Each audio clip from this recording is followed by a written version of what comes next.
Hi, welcome to NekroWolf Studios. I'm your host, Luke Kerberus, and I love Blackstar amps. Thank you for tuning in to our very first episode in our Webshow series, Into the Den. From interviews with local bands and acts, alongside performances in our very own studio, to interviews with other various audio professionals and other behind the scenes of other audio projects and greater multimedia. We hope to bring you lots to enjoy over the next episodes. For now though, I'm happy to announce our very first guests. Local two-piece large doom metal legends Shipyard are joining us. With a lineup consisting of Brad on bass and Gaz on drums, they're going to bring us one hell of a show at the end. But for now, it's time for our first interview segment, Pre-Show Drinks. And joining me will be my co-host and fellow NekroWolf, Damien Hicks. Hi, this is Luke from NekroWolf Studios. And I'm Damien Hicks. Welcome to the Den. And today, we're here with our special guest, Shipyard. Two-piece doom sludge metal band. Hailing from Geelong, would you say? Yeah, Geelong and Melbourne, yeah. Geelong and Melbourne, yeah. There you go, Geelong and Melbourne. Yeah. Alright, well, I guess first question of all I want to ask you guys is, how did you guys come up with your name? Go on. Okay, we work at the number one Maribyrnong Wharf. Oh, wow. So, yeah, we work at a wharfside, riverside business, and ships, and the docking and the discharge thereof is part of our job. Oh. And we're surrounded by industrial kind of mechanisms, all to do with shipping, and it just seemed to make sense. And not only that, I think it's probably turned out to be a little reflection of the actual sound as well, isn't it? Oh, Yeah, Yeah. I think so. Yeah. I think so. yeah. So that's why. Yeah. Yeah, if anyone's ever listened to them before, man, for just a two-piece with a bassist and a drummer, you really feel like you sound like, you know, a lot of people might think, oh, that might be a little empty, wouldn't it? But then you actually listen to it and you're like, what the fuck? This is actually amazing. This is immersive. Yeah. It sounds so much. That's just bass and drums? Yeah. Yeah. So how did you guys get established anyway, would you say?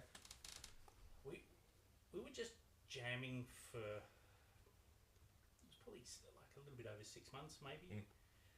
Maybe closer to 12, I don't know. And then we were offered a show and we kind of thought, because we were posting shit on Instagram, we didn't know whether we'd play a show at all. And then we played our first show with Required. So that was at Old Bar. Old Bar. Morbid Mondays. Morbid Mondays. Oh, yeah, Mondays. Yeah, which was- July I 23. think that's amazing for a Monday, isn't it? Yeah. Yes. Freaking for a Monday you get there. I was actually thinking, you know, it'll be cool. It'll be a Monday gig. It's, you know, free and all that stuff. Won't be a big deal. They get there. It's like we actually packed It was the place. packed. It's like It we was packed this absolutely place packed, out. Yeah. But then, you know, I've gone there a couple other times. Like I went and saw Monda Ernte really recently. We did a show with them last. With her. She's a Icelandic like solo woman. Wow. Yeah. Phenomenal. Oh yeah. Phenomenal. Man, I don't know. I'd kind of characterize it. I don't want to be offensive or piss anyone off, but I always characterize it as like a black metal Bjork in a sense. Nice. Yes. You know what I mean? Yeah, Like yeah. that really interesting kind of obscure stuff. You know, Bjork has that really sort of melodic sort of singing, but then all of a sudden Monte Ernte is just kind of pulling out these growls and stuff. And you're like, what? This little chick, what the hell? It's really kind of cool to see. Yeah, that was a couple of weeks ago, right? Yeah. Yep. Yeah, I did know that was on, but I didn't get there for that. But yeah, that would have been cool. But Morbid Mondays are fucking ace. It's a bit of an institution now, right? Yeah. In Melbourne, Morbid Mondays. So Yeah. it was really cool that we started there. Mm. And yeah, we've played there a couple of times since. And Yeah, I mean, we weirdly recorded a couple of demos before we played the live show. Yeah. So before we'd even play live, Yeah. we got those 2 demos under our belt because at that stage we weren't sure whether we ever were going to be a live band. Yeah. So it was just literally Just doing. jamming, then going from that jamming into actually practicing something more structured, kind of that when you overlap into okay, so we've got jams, but we're knocking them into some kind of shape now. Yeah. And we just kept honing those particular songs. And then we were practicing at Invention Studio by the Maribyrnong in Footscray there on Moreland Road. It's no longer there now, unfortunately. I know. Became a victim of the Westgate Metro Tunnel Yeah. rejig. Yeah. They lost all that land. Yeah. I think they've moved to Collingwood now, those guys. But we stayed west side because where we practice is close to where I live. So we just switched to Kindred, which we'd been practicing at before anyway, Kindred Studios. But while we were at Inventions, we enjoyed the space so much and we found out that they had recording there. You know, they had a recording studio there, and we decided to lay down the 2 demos. Put those on Bandcamp, and it just slowly started to kind of, people slowly picked up on it. Yeah. So really it was about, how long was it? probably a few months actually from the second demo to us playing the first live show, wasn't it? Yeah, it was. Yeah. And that second demo that we did was the one where I think people we actually got heard by whichever way it is. You know how these things percolate and permeate. It's different every time with a different band. Yeah. And whichever scene you happen to be in. And so it eventually kind of just started to get out there. And that's where the Morbid Monday show that we did with yourselves came about, I think. I'm not sure who noticed us, whether it was you or it was Old Bar or... Yeah, I'm not sure either how that came about exactly. Yeah. See, in Requite, I'm just kind of, look, I help with the recording and stuff like that.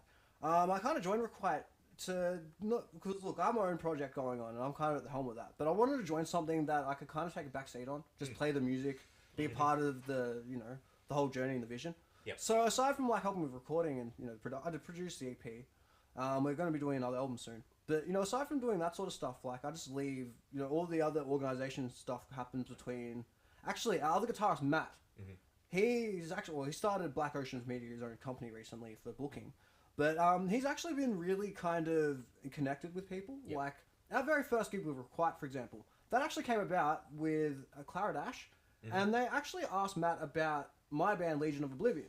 Now, that's still kind of, doing its thing and still permeating or whatever, trying to get it together. It's a big project. But he turned around and said, no, that's not ready yet, but I'm in this other band, Requite. So then that started, and then we, our first gig was with, like, Clara Dash, a few people, like in Slane. Anyway, so, yeah, we just ended up kind of stepping into the gigging scene and then just getting these gigs. And that's, we got approached about that. I think Morbid Mondays just said that you guys were there and said, hey, you want to play? So, Yeah. we did it. That was a great night, man. It was, yeah. And one of the things I enjoyed about that is, like, first of all, we've got three basic, not rules, but three things that we like to live by, which is show up, get on with everyone, and bring the gear you need. Yeah. Three really basic, and between the two of us, that was all taken care of. Yeah. You guys are an absolute dream to get on with. Like, for a first show as well, we couldn't have wished for a better group of guys. Yeah. Because you were all super cool. And we kind of instinctively knew there's no problem going to make this work. Yeah. This is going to go off without a hitch, and it was great. Yeah. It was really, really good. Yeah, I love laughing at you guys at the start of that shit. Yeah. Like, it's alright, if it goes really badly, I'll just get on there and do guttural growls for you. Yeah, but when you told me what you were going to do, I was really looking forward to it. I was like, he's going to do that through that headset? I can't wait to see this. And it happened. Yeah. Because I came up and asked you afterwards, did you double track anything? You said no. Everything came through this. I was like, what? So it's really funny. Matt, who I mentioned before, he was really, really skeptical about this because a lot of pop stars and shit use it. Man, look, I'm a vocalist and a guitarist, but not just that. I think you actually referenced Madonna when you started talking about Oh, it. yeah, So, I did. Probably. You did, and you know what I said? I remember what I said to you. I said, what he's forgetting is Madonna took over the world with one of them. that's right. And so did Janet Jackson. look- So, you're going to watch what you say about the equipment. Before you know, he's going to have the red button ready. This is the key. This is the key to world dominance right here. Well, look, one Microphone and a red button. One hill I'll definitely die on with this thing, right, is I have to, like, change channels and do stuff as well. Like, I do backing, with Requite, I do backing vocals, I have to change the channels, and then, and especially at the point with the earlier stuff, because I'd been, like, the second longest member besides from Andrew, the vocalist, I was most established, so I was kind of helping keep the band together a bit. Especially before having a drummer. It was like, so, and then, what was I saying? Shit. Fuck, I hate going mental blank. We don't take personal breaks, we take mental breaks here. Yes. Mental blank. Mental health breaks. Oh, shit. Alright, It's good for everybody. so whereabouts did your sound come from and who does... Is it collaboration of production, or is it more follow one lead and who comes up with the first piece of the puzzle sort of thing? I put all the bass riffs and everything together. So that comes first? That comes first, and then as we get to practice and we start tinkering with new things, I might in my head have an idea of how things are going to go, but quite often when Gaz starts playing drums, there are some parts that we naturally gravitate towards, some riffs, some bridges and sort of changes during the songs. Yeah, definitely, Just seem more natural than others, and that's how the songs are written, really. So wow. I come up with the basic ideas, and then we kind of And then build on that. Yeah, Cool. that's. I think because initially we were just jamming and just kind of reading each other. To do it any differently than that now just seems a little bit alien. So Yeah. So yeah, we just pretty much just. And you were saying that the work that you both do that has an influence on your music.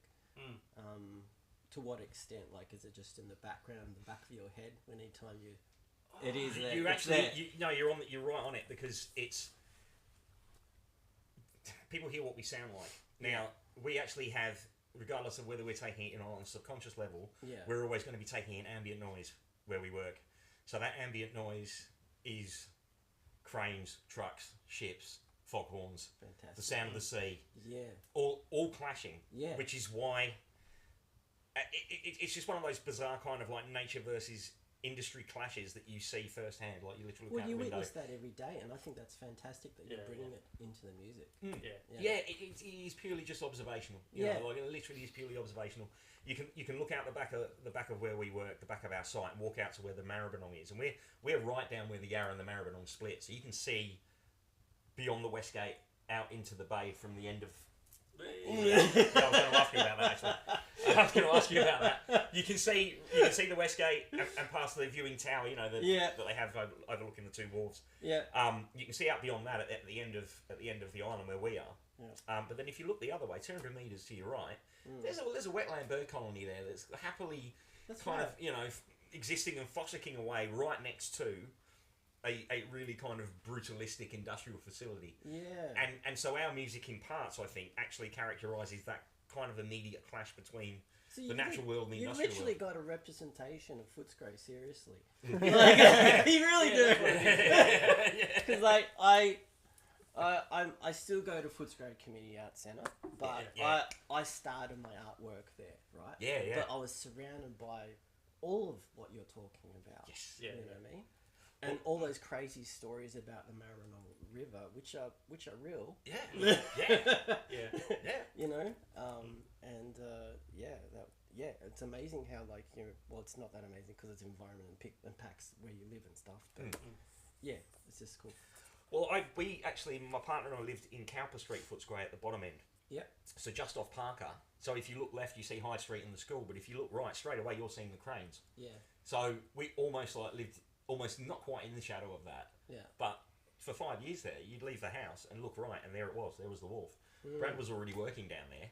Okay. And then we both started working down there later on. So all of a sudden, we were all actually down, like you were saying about the representation of an environment. You know, we lived in that area and worked in that area. So I think it was just inevitable, wasn't it? Without really trying to push anything in any one direction. Yeah. Yeah. It was literally just getting together, jamming, seeing what unfolded, and this is what unfolded. Yeah. Something amazing. It was as natural as possible, kind of, without us trying to say, we're going to shoehorn this in. Yeah. We're going to make sure we include this. You know? Yeah.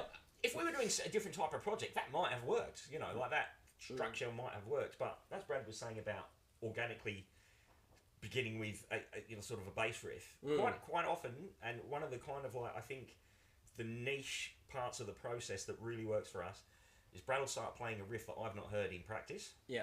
While I'm setting up, because I always take longer to set up as a drummer. Brad's already set up. He's playing a riff, and while I'm setting up, I'm listening to what he's playing. So, and then I just say to him, just keep playing. Yeah. So by the time I've set everything up, I'm already forming I'm forming something from what I'm hearing, from what Brad's playing. By the time I sit down, I can already start to basically, pattern something out. Yeah. And then we literally just go back in week after week and go home, So listen almost, to it, go back in, do the same thing. Would you say it almost comes on like a muscle memory when you the process of that? That particular part of the process, I think it does. Yeah, cool. I think it does because it's just become so natural to just do that. Yeah, What you're saying about muscle memory. Yeah. It's almost like you immediately just flip into that mode. Yeah. When we're doing a specific task, this part of the process comes with that, which is laying out the basic components, and then as Brad said, that's when we start to fill in the gaps and start to develop little sections within the basic structure. Quite often it's just going back and just altering the sound to fit better.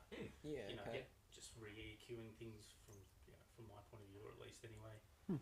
Getting the delays and everything right, getting the changes right, and it's just all based around some simple riffs, really. Do you have a favourite key to play in, or? I'm in standard tuning. Standard tuning. Yeah. So, It's a bit hard to kind of notice that on bass in a way. Unless you're like a bassist, you're like, oh, it's a standard tuning. But, Yeah. you know, it sounds really... Because it's bass anyway, it sounds freaking Since we're deep. talking about bass, how many strings is it? 4. 4? Oh, 4. Standard tuning, 4 strings. Yep. Yeah. Fantastic. Yeah. So, but I do use an octave, one of the octave pedals I use. Not that one. I use that one on my board. Sorry, the Drop pedal. the drop pedal, and I've got a Pog as well. Mm-hmm. The Electro Harmonics Pog pedals. Yeah. Are just great. So I shift a whole octave down during the heavy parts as well. So it's like that explains everything too. So I blend a standard standard. Yeah, when you answer that, it's like I could hear in that tone that you have a lot of fun with that. Oh, Yes. yeah. Yeah. big It's fucking great pedal. Yeah. It is. Yeah. Beautiful. So, alright, next question. Alright, talk about gig experiences. Now, one thing I've noticed, you guys got yourself into those DIY sort of gigs. Now, you want to tell us a bit about that? How did they come about, sort of thing? Do you guys just go up to a place and go, fuck it, this place? Oh no, we there's a guy contacted us. Billy, his name is. He's a mad genius. Yeah. He's really responsible for putting all those shows on. Billy the and Mad Genius. I like it. Yeah, he's It's a Billy. Incredibly. Billy Battles Cat Yeah. on Instagram. Yeah. Yeah, but He's your man. So, yeah, Here's to you, Billy. He's been putting these shows on. He does so much work and helps out so many bands and cool. doing lots of Wow. work with lots of shows and he's the genius behind That a is lot of the beautiful. DIY That's shows. awesome. Yeah. Incredibly nice guy, very talented drummer. Fucking Schism are great. His band, Oh. Schism. Schism. Yeah. Schism. Okay. We found there's so many really, really good bands and so many really awesome people involved in putting on shows and all that kind of stuff. Yeah. He's just another one of those awesome crew, So Yeah, we've become playmates with Schism recently. Yeah, Ever since yeah. that first show that Billy Very put cool. on. Yeah, looking over my notes, your Yeah. last show with them was 16th September, right? Yes. Yeah. Yeah. And Morbid Mondays. Morbid Mondays, Yeah. It was Mondays. We had Noah mix us, which is the same Yeah. guy that mixed our first show. Noah's really good. I noticed that actually. Out of all, Yeah. with with sound, man, a lot of sound venues in Melbourne. I might piss off a lot of the venue people, but a lot of the sound venues in Melbourne, especially for a while there, like can be really hit or miss. Yeah. Like the old Bendigo Hotel. Don't even get me started on that. I tried doing sound there enough times, let alone trying to play a couple of shows there, and they weren't the worst. They weren't the best, but I already knew what to expect from the Bendy by the time playing. Yeah. But God, that place as a sound engineer was enough to give you a connection feel. Even for our show, we had, Dr. Mike from AOL Studios. He was doing our sound, and he did an amazing job. But even he was like cursing mixing desks and stuff, going, this place, Yeah. Some of the most skilled of us will have the biggest problems there. It's funny because that place has also been like times I've been there has sounded great as well. Like the sound, I think.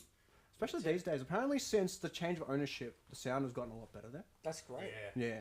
That's why we're really excited about going there these days. I mean, when the old Bendy closed down, people shattered because it was like it's like a home metal and everything like that. Well, But it did change management a few times. Yeah. So, It's coming back though, isn't it? Oh yeah, no, it's back now. Apparently with better sound and everything. Apparently we're going to be playing a show.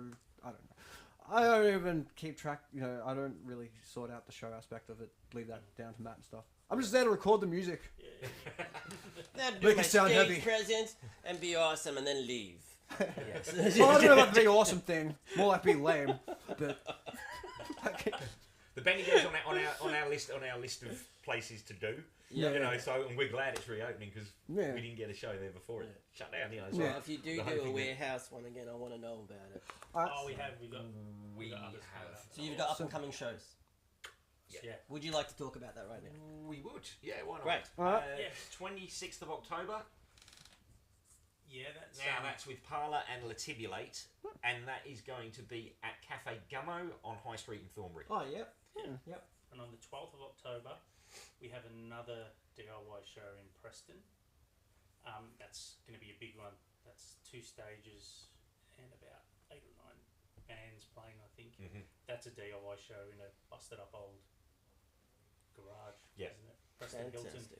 The Preston Yeah. Hilton. Again, that's- contact Billy for details or look on Shipyard Doom Sludge's Instagram.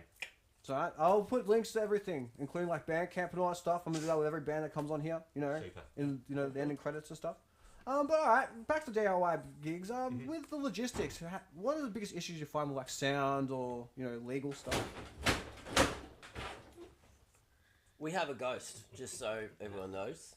Yes, we do. In dog form. That's how we got his name.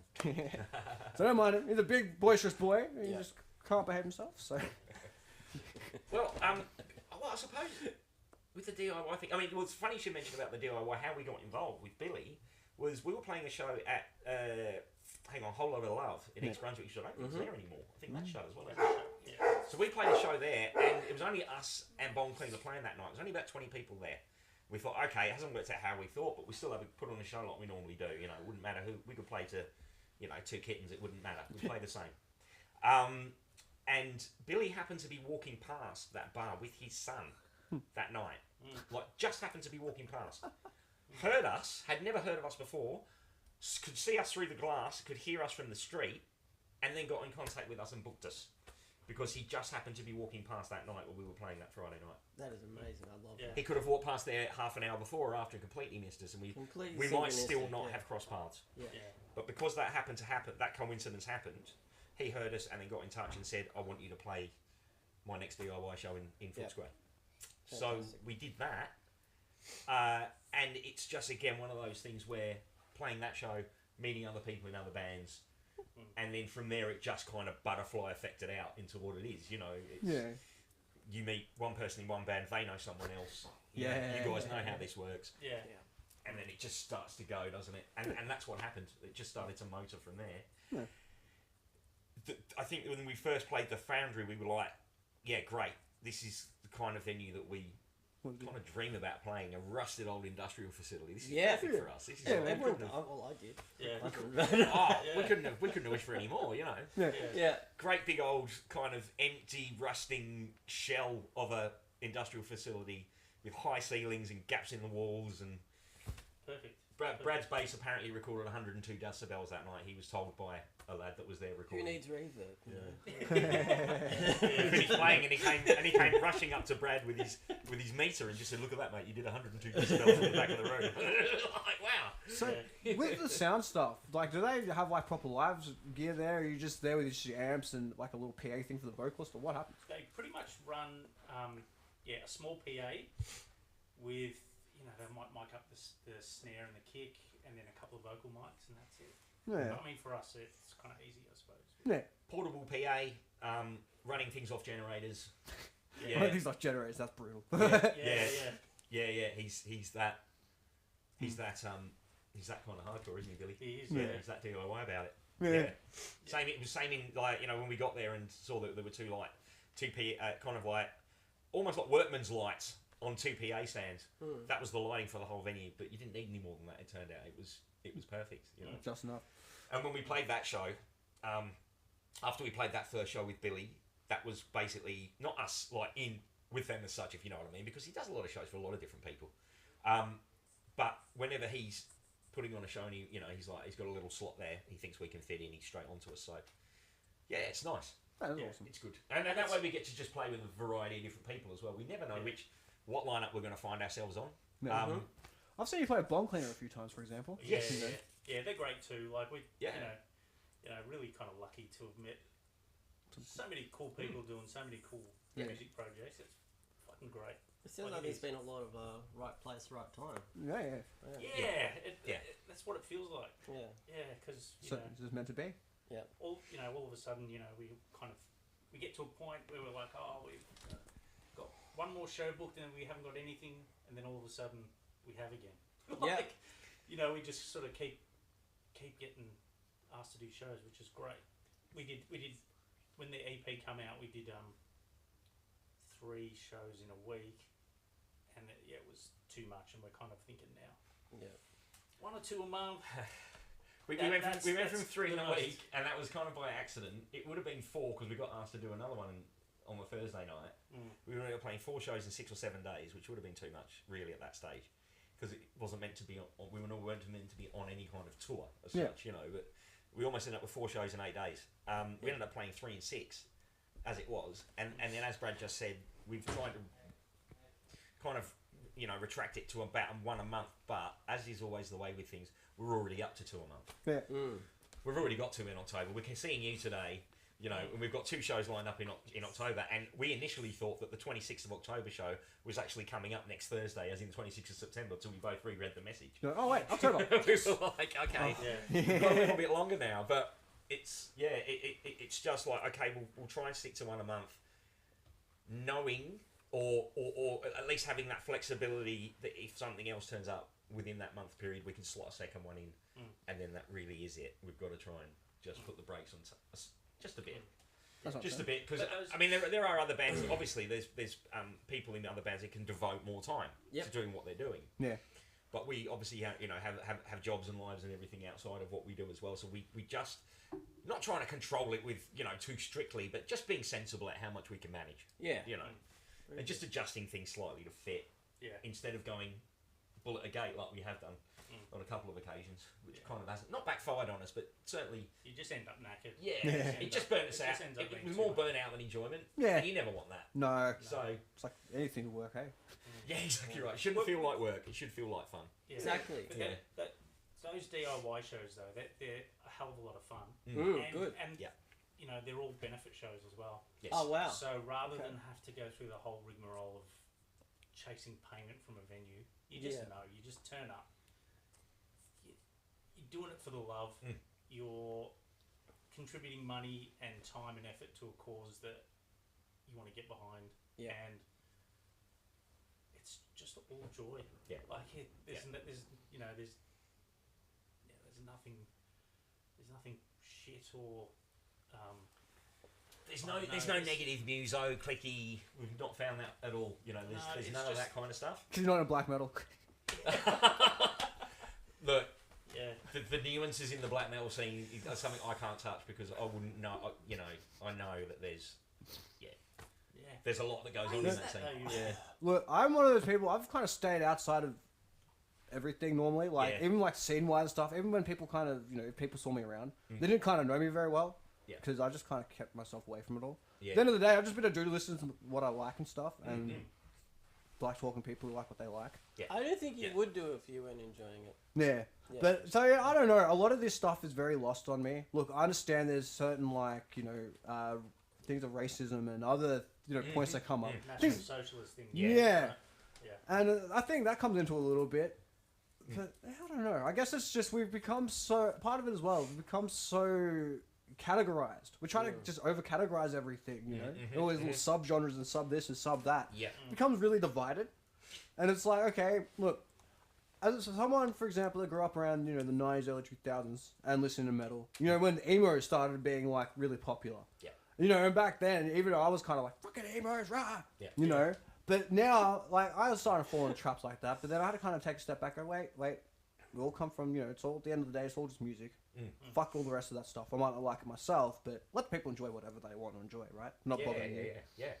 I think more people just need to kind of do that a little bit. Yeah, absolutely. But there's, like, with everything, there's good and bad examples of, like, black metal, right? You don't listen to it all, you just listen to what you like. Yeah. That's that simple. If you don't like it, you don't like it, Yeah, that's right. You're not going to listen to it again if you don't like it. See, I really like, in terms of black metal, I really like Leviathan because he does a lot of slow stuff. Yeah. So, don't get me wrong, I love the lightning fast black metal as well. But I like slow black metal because that resonates more with me. Yeah. And I just happen to find that particular artist does it the way that I like. Yeah. And I know somebody who's a lot more versed in black metal than I am could quite easily turn around and say, he's an amateur compared to, and list all these other artists. But I know that that's the one that I like. So it's just... Okay, that's the other thing as well. They associate speed with skill. It's just one of those things, isn't it? Yeah. Man, it's really funny being, working in a studio, for example, and you have these dudes that have been playing guitar for forever. They've never recorded a day in their life. They've been playing for like, even 10, 15 years. Yeah.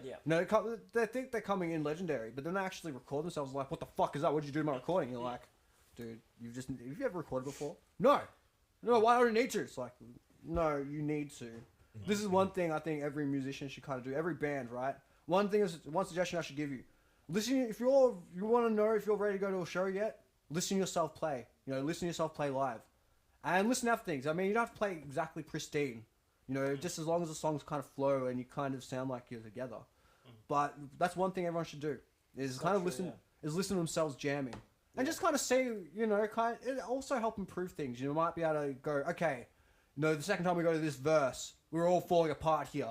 You know, we're going to really, really knock it down on that. You know, it helps you look over your whole performance and then tighten things up as it goes. And then by the end of it, you know, people are like, oh my God, this is your first show, you played amazingly. And you're like, you know, you're so skilled. It's like, man, we put a lot of preparation into this. Heaps of it. You understand, we were practicing like full on for like 6 months. Yeah. And we still fucked up half the day. Yeah. You know? But what you're saying about like people equate speed with like precision and all that kind of stuff and skill and all that, but playing slow is so hard sometimes. It is. Oh yeah. Tempo changes and getting it right, and you know, and playing really slow is fucking hard. It can be. And Oh, definitely. Work at it. Definitely. Oh yeah, because a lot of people, especially if you're used to playing fast. Alright, this one band that I was kind of a little involved with trying to do the bass parts for. Whole story there. Elijah Wept. The guy who was actually, you know, the guy who wrote the music, he was actually, I think he said he was in like grindcore or something. And before he went to, you know, then did a complete like 180 and went to like full on like doom metal instead, like symphonic doom metal. Yeah, Alistair. Yeah, I hope you're doing well in England. I hope everything's going well with Elijah Wet, by the way. Oh, in England. Oh, whereabouts? Oh shit, I'm not sure at the moment. He only moved there more like last year, I think. Oh, right, okay, yeah. I was wondering if there's anywhere I knew. Spent for 20 years myself, so yeah. Yeah. I can't remember. But yeah, but no, it was really funny. Like, yeah, someone like that, he went from like grindcore or deathcore or something. I can't remember. It was something a lot more fast paced than, you know, symphonic doom metal. But then, yeah, you listen to this stuff, it's like half of it's like, you know, 110 BPM, even slower. But even trying to play along to that, because I was used to like, you know, faster tempos, even I found it a bit tricky. I mean, yeah, everyone's like, oh, just hold one note for ages. It's like, no, man, timing's still timing, right? Yes. Yeah. And you can still kind of jump the gun, special style songs. Yes. You know, a lot of people are like, no, come on, no, we get it. You can zoom around the fretboard at 200 BPM, that's fine. But show us a bit more than that, you know? A skilled player, I believe, can have a bit of variation. Yeah.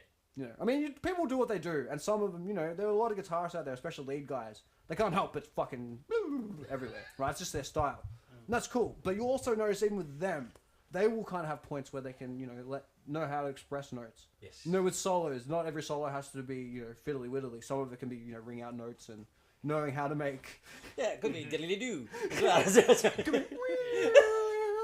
You know what I mean? Like, a real good player knows how to make the guitar scream at times. How to really get what they want out of an instrument. And, you know, as a guitarist myself, I've been playing for about 20 years. Look, I don't think I'm 20 years skilled, though, right? Like, I think for the first 7 years, I was literally just improv, right? And then by about 7 years in, I'm like, maybe I should learn what the hell I'm doing here. You know, with Legion, I'd already written, like, half that album by then. But then it kind of, you know, in some ways it helped my playing. In other ways, I feel like I might have, I don't know, I had to change my playing a little bit. Because then when I was trying to improv, just going off feel, then it's like, no, but the scale says this. Like, shut up about the scale. If it feels good, it feels good.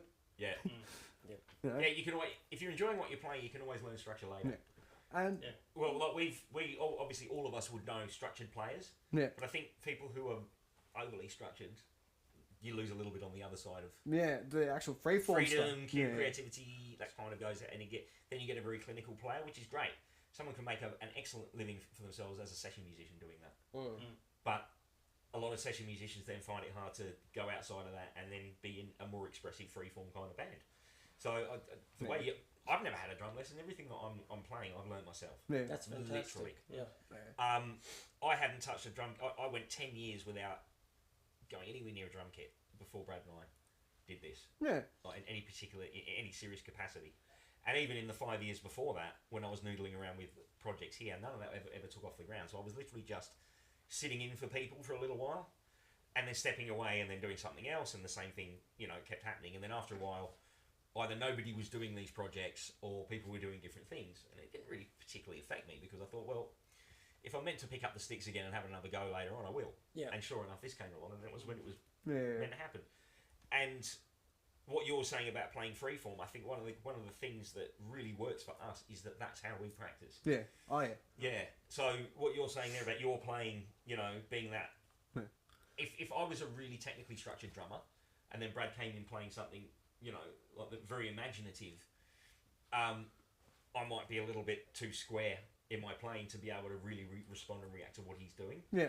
But I like the fact that because we kind of just started this by accident and a happy accident, a lot of the song structures came that way too. Yeah. It's very much on a more just an instinctively creative level than actually going in there and thinking, right, we're gonna do this. Yeah.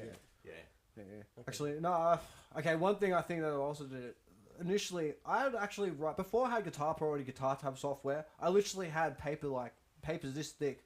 Because Legion of Oblivion is a 7-piece band, right? So like keyboards, 3 guitars, like 2 lead, rhythm guitar, and the drums and all that. Wow. So I was literally writing this stuff, really, really, really amateur sort of tab sort of stuff. I didn't even know what timings I was writing in or anything like that. That's pretty much the reference I had. But then my friend Brad one day turns around and goes, "What the hell? All right, that's it. No. You can't be doing that constantly. Here, try this." He gave me Guitar Pro. And then, oh my god, trying to actually translate the stuff from my paper into actually the proper notation and stuff like that. Oh my god. It took me forever to realise I wasn't even playing 4/4 half the time. I'm like, oh, really? Crap.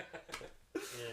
So that also in its own way kind of, for a while there was kind of clamping my playing, I felt. You know, it was just too much trying to stay within the thing. But now I just use them more as a guide. So half the time when I give someone a tab, the notes are right, but the way of playing isn't quite spot on until I show them. And it's really hard to kind of tab that in there. But, yeah. So, how did you guys come together? We've known each other for 25 years. Yeah, so we played in a hardcore band in England together in early 2000s. I was playing guitar. This isn't the first band I've played bass in. Oh, okay. So I play guitar in the other bands I've been in, and play guitar in the hardcore band. Yep. We played in England, and we did a bunch of shows, and just had a good time doing that. Basically, yeah. Had a blast doing that. Good. Loads of fun, and then That all came about by accident as well. yeah, That was just 2 friends of mine yeah, that I knew when we were living in Leicester. And then Brad came up with his guitar one day and we just hit a studio and see what happened. And ended up doing that for a year. My wife is Gary's cousin, Oh. Yeah. so that's how that connection kind of happened initially. Anyway, Oh. we started playing in a band together, and then we moved back to Australia, and I was playing in other bands and doing things, and Gaz moved over, and it's taken like quite some time for us to get round to doing this, but it's happening now. it's happened. So. Yeah, it was. It was. We didn't know how long it was in the making, did we? Yeah. Until No. we accidentally found ourselves in a studio with that equipment, with me on drums and Brad on bass. Yeah. And we'd never done that before because in the last band in the UK, I was the vocalist and Brad was the guitarist. Okay. So we've gone from being vocals and guitar to bass and drums. Oh wow, that's actually a really Yeah. funny parallel if you think Isn't about it. And you brought the bass and drums to the complete forefront, right? I mean, look, drums always kind of always there kind of thing, but then people associate the vocalist as well. But I actually love that fact that you haven't got a vocalist. You didn't need guitar, like you just fill out a sound with what you got. Fucking awesome. It a lot of inspiration from that band Yeah. or Om, depending on how you like to pronounce it. Yeah. A lot of that Massive from them. fans. And because we were both fans of Sleep, obviously before Om and Al and Chris were the rhythm section in Sleep, and they were then the whole of Om like that. And Al's one of Brad's all-time favourite bass players, and I'm the same with Chris when it comes to drums. So that kind of made sense for us too, and that's another big influence. Is we can't get away What from an that. amazing collaboration. That's Yeah. really cool. Earth is another one. And the Melvins was another one. Melvins, yes. Alright, let me just read the description here. I love this description that you guys put up here on your Bandcamp. It's an instrumental stoner sludge, heavily influenced by Earth, and the Melvins, ripping off their favourite elements of Slint, Pelican, Jesus Lizard, Cavity, Breach, Bell Witch. Is it Sun-O? Is that how you say it? Sun-O? I've always... Sun. It's just Sun? Sun. Because I always looked at that wondering, is that O was supposed to be said? No? Okay, Sun and Isis. Yeah. Big amps and plenty of volume to deliver crushing stoner meditative riffs. I can agree with that completely. Yeah, that's right on it, isn't No it? wonder you guys have so much fun. Yeah. I think initially, because the more we play, we're slowing down a lot. Yeah. So initially we drew on a lot of those influences and we're playing quicker. And we got compared to a lot of AM rep bands from the 90s. Like, you know, a lot of, like, particularly Melvins and Jesus Lizard and those type of bands. But as the more we play and the more we write, we're just slowing down a lot more. And, So would it be fair to say that you've become more articulate about it? Yeah, I think so. Yeah. I think as the more we play... Good choice of word, actually, yeah. When we recorded with at Goat Sound with Jason from Bloodduster, and he understood that we were still looking for what we wanted to sound like. Yeah. Because I don't think the more we play, the more it becomes apparent to us. But you know, initially we were, what is it? we didn't know. We were just hammering shit together. Yeah. And we. Most organic way to do it, really. I love that, man. I feel like in a way. But when you know, you know. Yeah. Yeah. I feel like people need to do that more. It's like everybody's just going, oh no, I want to do a death metal band. I just want to do this band. I just want to do that band. Man, I don't even know what to call my music for freaking ages, right? Yeah. Band name, let alone genre. I'm like, you know, I like symphonic black metal, I like death metal, I like doom metal, I like, you know, neoclassical stuff. Yeah, I'm waiting for the day when they announce a band called It. So this is it. Yeah. Taking inspiration from everywhere. So, talking about gigs, what is one of the worst experiences you've had gig-wise? Worst? Oh, crikey, we have to dig around for something that was bad. No, it could be anywhere, right? It could be even like prior shows with other bands or anything like that. We played a show in Geelong where we faffed around too much before, and we tried to do the show on no food and alcohol. And we got ourselves in a really bad state as a result of that. We're never doing that again. Yeah. That's got nothing to do with anything else. Anything else, really. It's just that. It's just we spent too much time talking to other people in bands and not enough time setting ourselves up. Ever since then, we decided, well, we're never doing that again. We'll make sure we eat properly before we go. We're not kids anymore. You know, we're grown adults. We should be able to at least manage that. Yeah. So, you know, that whole... And weirdly enough, we both read the same book about a band called Bitch Magnet that were around in the late 80s, early 90s. And the guy who was the guitarist in that band wrote this book about his band. Right. And explain, you know, basically, like, everyone would be able to relate to this book. It doesn't matter what scene you're in. Yeah. This was the late 80s, early 90s kind of like hardcore indie crossover in the States. And he explained in that how many times they bundled from town to town in a busted up old van. They didn't eat properly. They didn't look after themselves. They got really run down and sick 2 weeks into it. Yeah. You know, and I could identify with that, and we only happened to us one night. Yeah. So that's one of the... That's probably, you know... But that was kind of our own making, but at the same time, because we're quite sociable, helpful people, we do end up devoting a lot of time in setting up these shows and helping out other bands, which is great. But at some point, you've got to remember to feed yourself as well, you know, it's one of the worst things I'm bad at. I know Brad had a bit of an experience at one venue with like power, and you know, like kind of like power issue and I mean, all that kind of stuff. Like, but they're kind of just that comes with it. Yeah. I think the second show we played with Flood at Bar Open on Brunswick Street in Fitzroy. We got about 30 seconds into our second song, and the lights went out in the room. It was completely dark. It was just the light from my pedal board. For some reason, that was the only light in the room. Right? You know that upstairs, you know that upstairs at Bar Open. I don't know if you've seen it. There's a big mirror on the ceiling, and it's above where the drum, where obviously where the drum's set up on stage. So I was lucky enough that the amount of reflective light that was coming off that mirror in a dark room was hitting the top of my cymbals and reflecting back at me. So I knew where all my cymbals were, and from that I could work out where all my drums were. So, and we didn't miss a beat. Were you able to move from that one spot with still being able to see everything? We didn't drop a stitch. We carried on playing. Fantastic. We just played through it, which was surprising. We just kept going. Yeah. No, this is what it'd be literally like if you switched the lights off right now, and we were to experience. continue this conversation without any break in the conversation. It was exactly like that. We just carried on playing. This is our second show.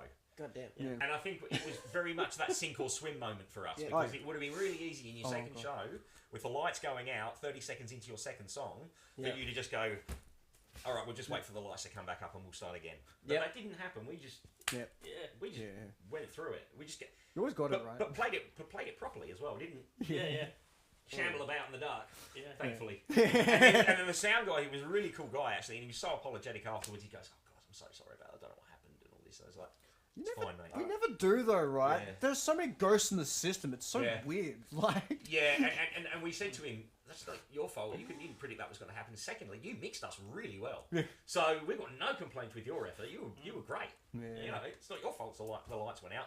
To be fair to him, I think we saw him like giving it a bit of this, trying to like switch it back on. You know, like, saw some arm going crazy in the shadows, like trying to get the lights back on, and it came back on, and we just carried on like nothing had happened. Yeah, it's fine.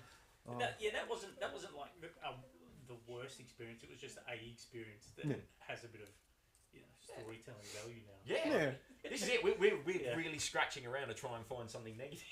No, that's good. That's That's really about cool. all we can come up with, really. That's great. Yeah. All right. Yeah. So, what through your career, what would have been the most strangest gig or strangest experience you've had? Oh, I reckon having the ambulance turn up. Oh yeah. Yeah, one of the DIY shows we had someone was kind of unwell and during our last song, flashing red and blue lights and Right. paramedics there, and we're like, well, all right. Lucky we were winding up. Yeah. we were 30 seconds from the end of the last song. Yeah. We were just finishing the last song, and I'm still playing. And in my left ear, I've got Billy saying, "Gaz, you're gonna have to wrap it up, mate. We've got an ambulance case here. We've got someone. His ambulance is here picking someone up like that." And I was like, I said to him, "We've got 30 seconds left, Billy." And he was like that. And then we finished, and then the crowd parted, and then we saw someone receiving assistance. Right. Yeah. They were okay though. They were okay. That's good. Yeah, they were fine. That's always good. Yeah, you don't like. Yeah, nobody should be getting. No. No. I think they just. I think they might have just sizzled their sausage a bit more than they. Yeah. You know, that was it. Yeah, They just overcooked themselves a bit. Had too much of a good time. Too much. Oh, that's really easy to do. Yeah. That's why, for example, like before your show, I might only have 1 or 2 drinks, but then after that, man, I'll just. Yeah, Jack Sparrow. After that point, I'm fucking 10 chase the wind. I'm the same. I'm lemonade before, cider after. Yeah. Mm-hmm. Yeah, that's and I've always been the same. Yeah. Brad can have a beer, a stout, or anything really, and be fine. Yeah. But for me, it works the other way. I just like that, you know, just that feeling of clarity for an hour or so going into it, you know, and then after that, do whatever. Yeah. Man. Yeah. Oh god, I actually remember with our show, right? I actually had a space cake that like half space. It wasn't even a full one, right? Yeah. It was like a quarter of one. Yeah. And it was fine. Like I operate on that stuff just fine. Like most Yeah. people see me doing it, they're like, "What the fuck? You actually do that?" I'm like, "Yeah." Oh, Yeah, dude, yeah. you just don't seem like it. But no, this thing, music was fine. Talking to people afterwards was the problem. Yeah. Getting my thoughts together, formulated afterwards was the problem, right? Trying to actually talk to people. But yeah, no, I did find that kind of alarming though. I'm like, Jesus, the music was fine. Like everything, all that stuff was kind of second nature, especially with the first stuff we played. Yeah. Like me and Andrew ended up spending at least almost 2 years trying to put stuff together. Actually, recorded quite a bit for him with the guitar stuff, and no matter what was happening, he just wasn't quite finding what he wanted. So when they were like, just get Guitar Pro, just work out what you want to do, and then we'll go from there. You know. But no, it was really good once he did get Guitar Pro, because then, you know, he really started structuring the songs. But for ages, it's just myself and him, you know, in the studio just trying to put this stuff together. So by the time we got other band members, you know, it was kind of just, it's kind of second nature to me at this point. You know, the little changes here and there, but for the most part, you know, structures were kind of there. And another thing, like, my normal approach in regards to learning music is I will record, like, I'm a big fan of recording from start to finish, right? I mean, yes, we've got cutting and pasting, all that crap. But I really feel like, in one way, it's really, really organic to get that start to finish take. But also, if you can play it start to finish, then you have no problems whatsoever with playing it live. You know? It's actually kind of my problem with the second stuff. Like, with this last gig with Requite, it wasn't a bad gig at all. We all kind of messed up a little bit. But for me personally, I was out of sorts because I got kind of told, don't record your stuff yet. Wait, hold off on it. So I was still practicing the music, but I wasn't recording it. I was trying to subconsciously not. Oh man, if you let me sit in a studio and record, I can get an album done in like a night sometimes. You know what I mean? Like, well, from the audience perspective, like that gig was phenomenal. Yeah. So like, I'm pretty sure it would have been only the musicians on stage that would have noticed those mistakes. Yeah. I witnessed everyone there. They were having an amazing time, and they were just like this. You know what I mean? So, oh yeah, no, we got some. Actually, it's been really, really cool, the reception we've gotten from people in general. well, you've created a completely different sound, so Yeah. it's going in a really good direction. Andrew has made a completely new sound. Different sound. Man, all I know is, okay, James, rest his soul, he was actually the drummer for Legion.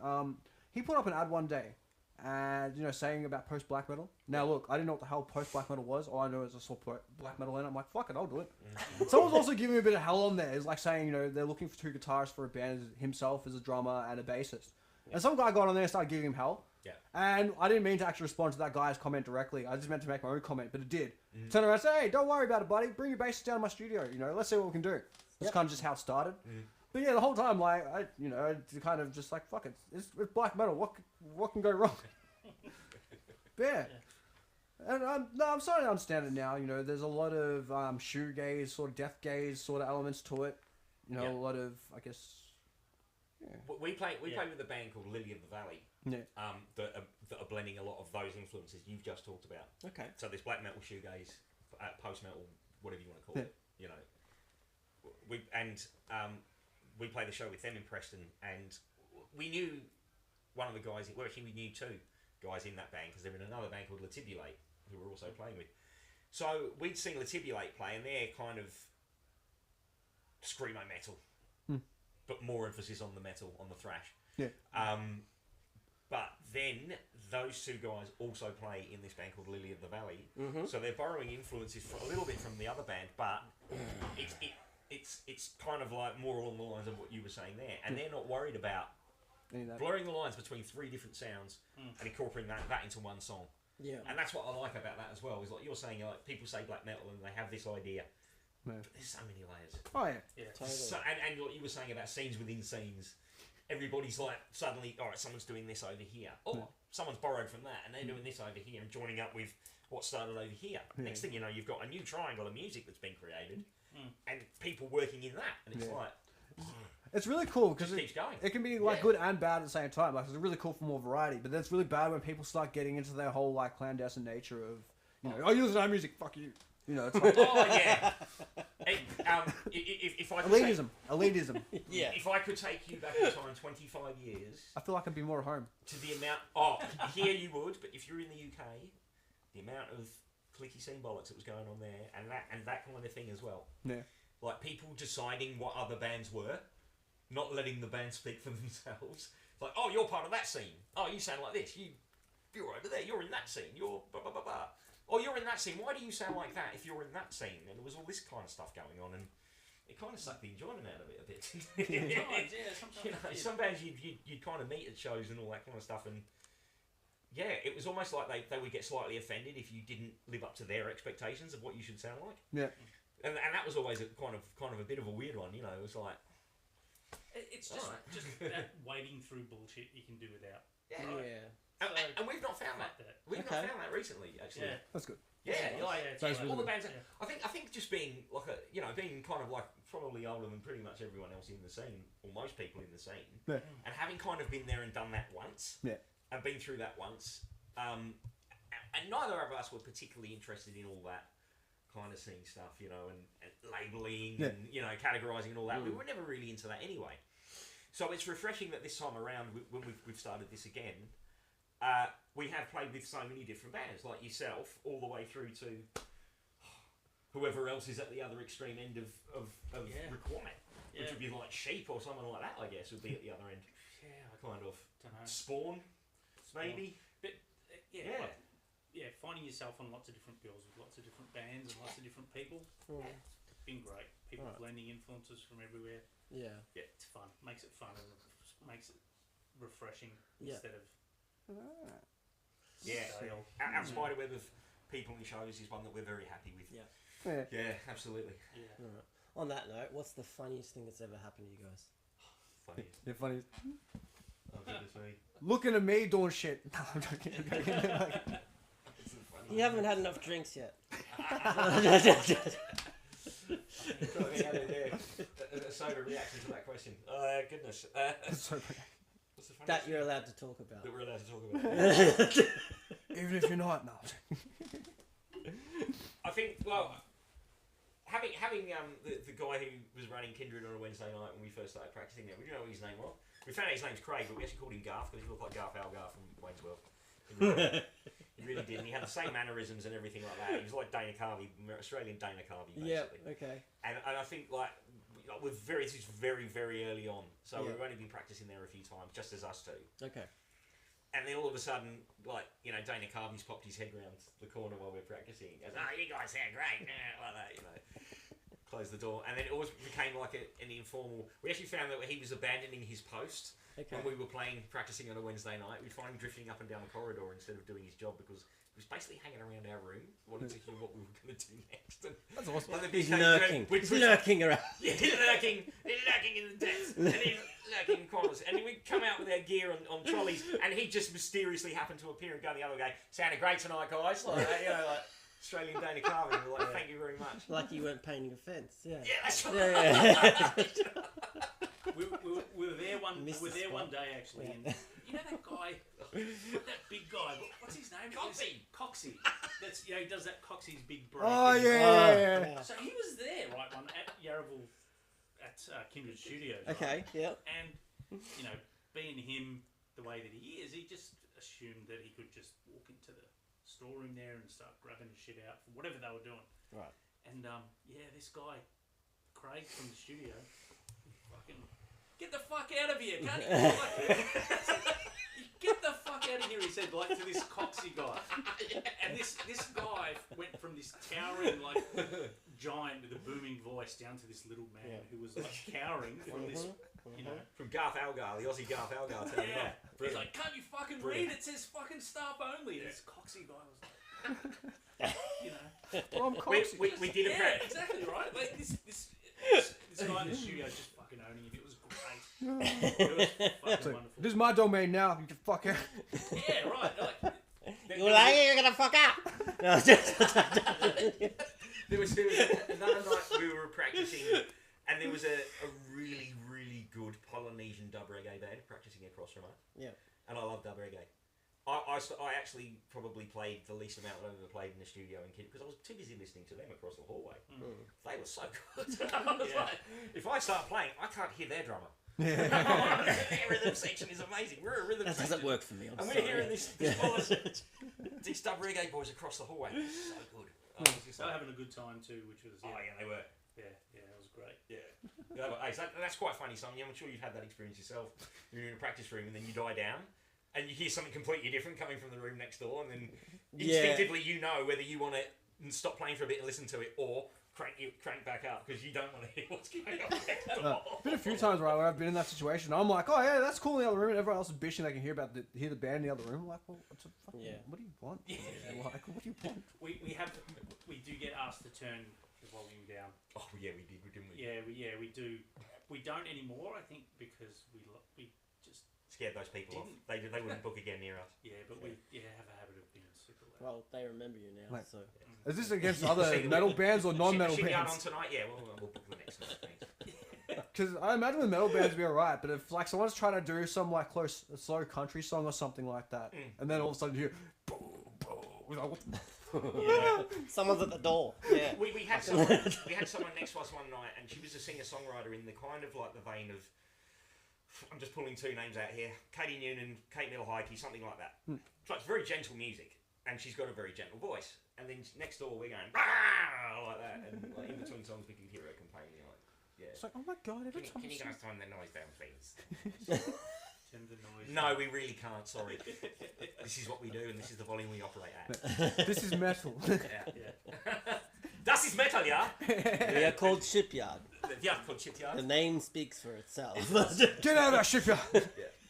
And yeah, I don't think she was too impressed. But you know what? We've never seen her since. I don't think she's ever rebooked. Just tell me whether or not is shipyard there. I'm not doing it today. We'll do that tomorrow. Yeah. No, I'll do it then. We want at least 3 rooms separation from those. Noisies. It's actually really, man. Band practice itself can be a really high stress thing as well. But God, okay, with the first shop we had, there was a jazz band playing in the studio, right? There was a trumpet player, a guitarist. There's a few people in there. Anyway, You can't forget my alpaca.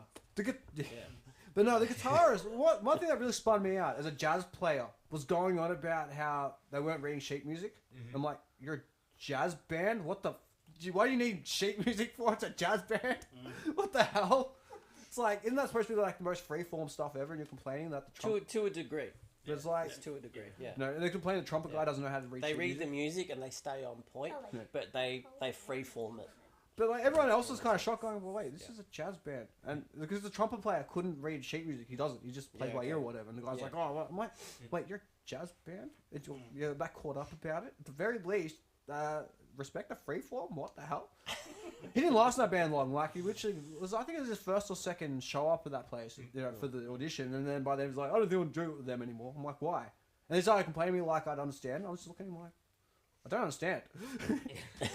He's like, "Oh, okay, fine." And then walked off. I'm thinking, Because he couldn't read. no, because he can read just fine.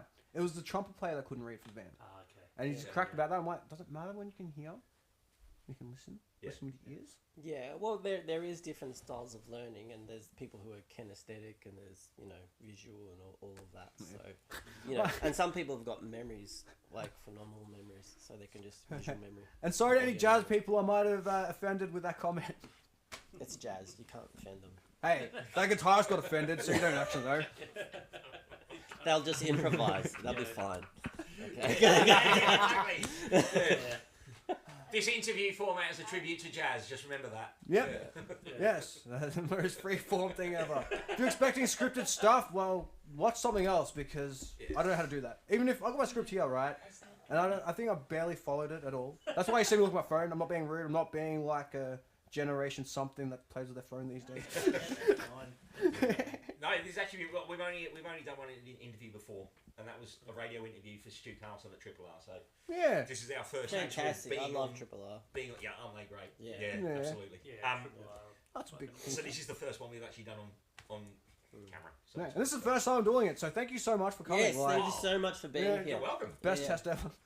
Um, And I'm sorry if this ends up being a shambles of a video show for the first one. To you guys and to the viewers out there. we mentioned it a bit earlier about when your next gig is and up and coming gigs, but I feel we should say it again because we've been talking about a bunch of other things. But Yeah. So the 12th of October yep, in Preston. That's at the Preston Hilton, which is another DIY show. yep, There's heaps of really good bands on that bill. Religious Observance are playing. Gil Cerrone. Gil Cerrone are playing. ESP Mayhem. ESP Mayhem playing. Latibular playing that, yeah. Latibular They are. playing. Yes, Yeah. they are. Yeah. Yeah, there's a decent list. The lineup is incredible.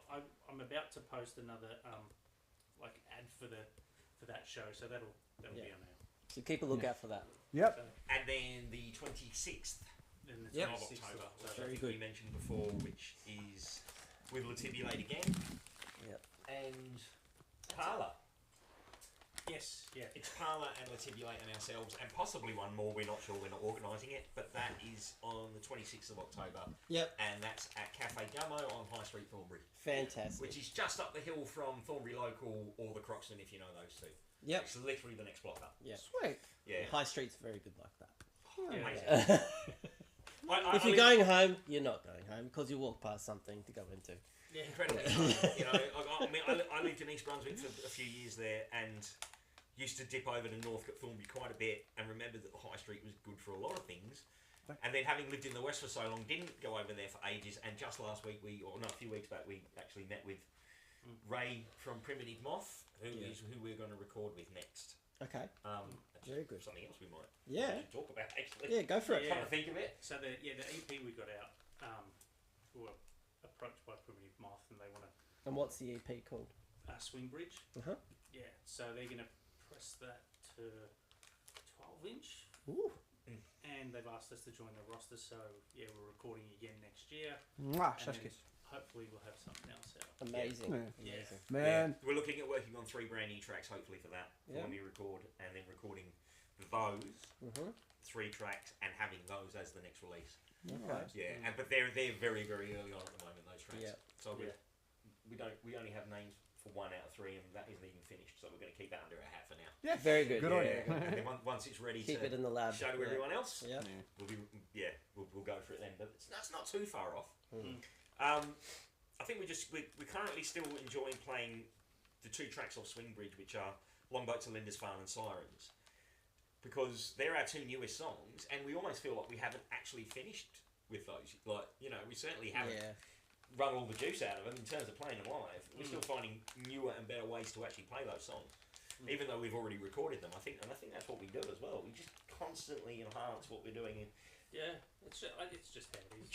We just want to keep improving whatever song we're working on. You know, there's never a point where we think that's enough, or no, there is a point where we say that's enough. Like, so we don't overindulge, but we're constantly trying to find ways to just hone and improve what it is we've decided on. I think that's a better way of putting it. Yeah, I think so. Yeah. Otherwise, you would end up doing a 28-minute noodle that goes nowhere at all. You do not want to do that. Dibbly-doo. Yeah. You know, like the whole Stoner Sludge Doom scene. Like, there's a certain corner of that is based on drone repetition and so on, but you can get bored with that. Yeah. You can overdo it. You can bleed all the juice out of it and leave nothing but a husk, and we don't ever want to do that. So, yeah. So that's what's coming up next. Is those two shows. The recording in March into April, which is at what's the name of the studio? Beveridge Road. Yeah.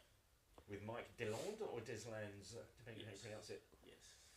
Mike So Deland. yeah, we're just finalising that. But, He's going to be that'll be cool. engineer. Who's going to be recording it. So Cool. yeah, and he's done a bunch of other local bands. So he's did the last Ishawar album, which is kind of once we heard what he'd done with them, and we played in Preston with Ishawar as well. We played a show with them there. Once we heard what he'd done with the Ishawar album, we were like, that's the guy for us. He understands where we're coming from, sound wise. So yeah, and it'll just take us on another one from the last recording. Although I've got to actually give props to Jason. You were saying about like that was the moment we knew working with him that we still had still a little bit further way to go. Yeah. And that's when we realised when we were working with him that we did still have a little bit further way to go. But for me especially, it was such a crash course learning experience in 48 hours. I picked up so much from that. Yeah. That I think that's just that's another thing that just pushed us on a bit more. Yeah. You know, kind of just coalesced a few things that I needed to sort out from my side, and once we'd been through that experience of recording there and come out the other side, it's improved.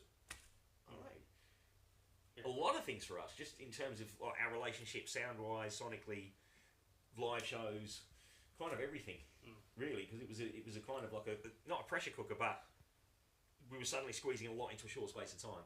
Yep. And that's when you really, really have to knuckle down and realise that there is actually a bit of work that needs doing here as well. As much as you want to keep it free and easy, there are times in whatever creative project you're doing where there's that grind process. Yes. It's For essential. sure. Yeah. For sure. If there's no grind process, you're not learning. Yep. So you really do need to. You don't want to break the gears on the motor, obviously, by pushing against something that's not going to work. But at the same time, you've got to go through some kind of compression, filtration, and then out the other end to be able to get what you want out of it. So, Definitely. So yeah, so we didn't mind that at all. Great. And I actually learned. That was great. I learned a lot from that. Yeah. Do you have any more questions, Luke? No more questions.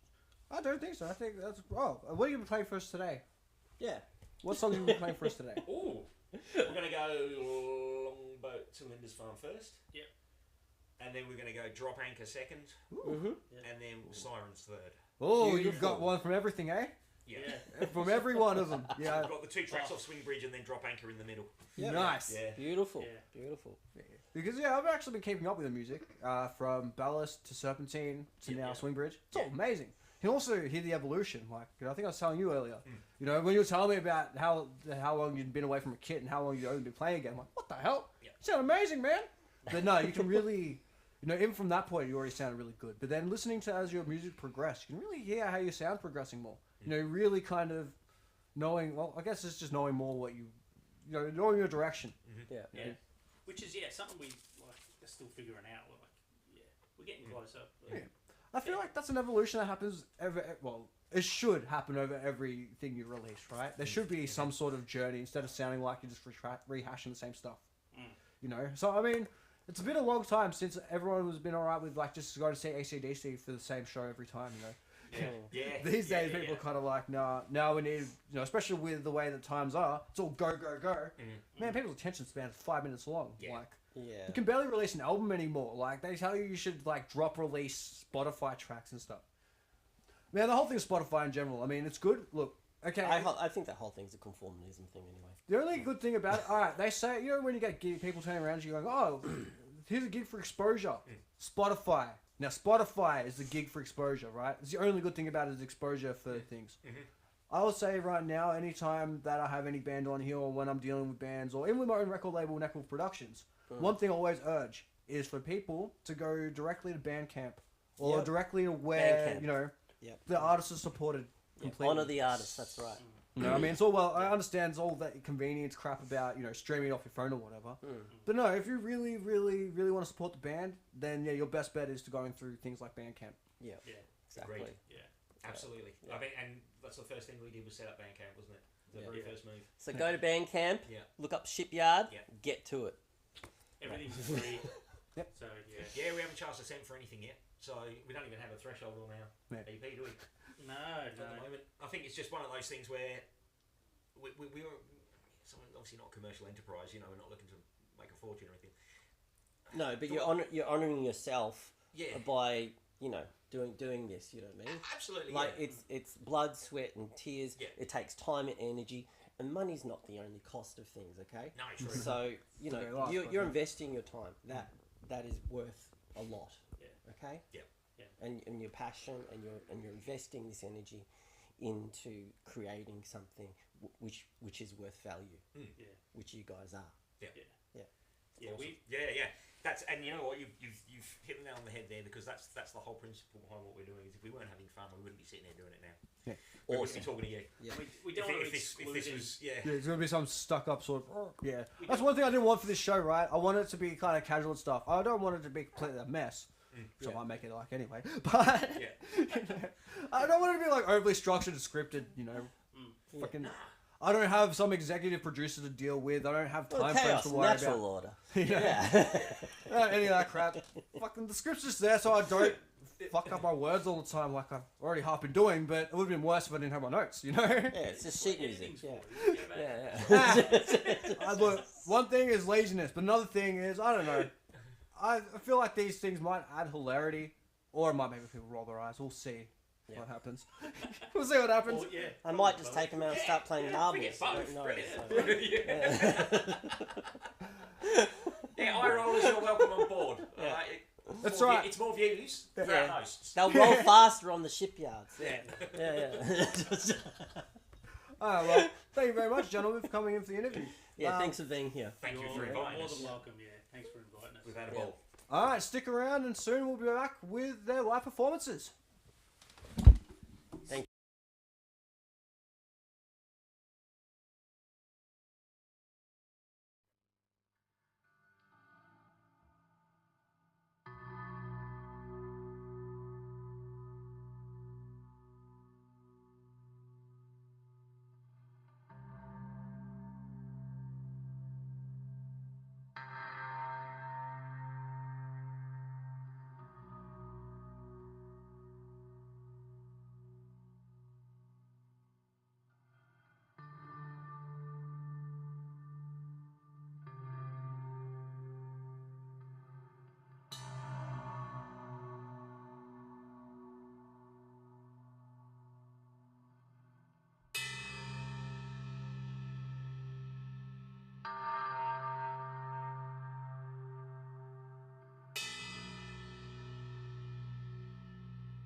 What a performance.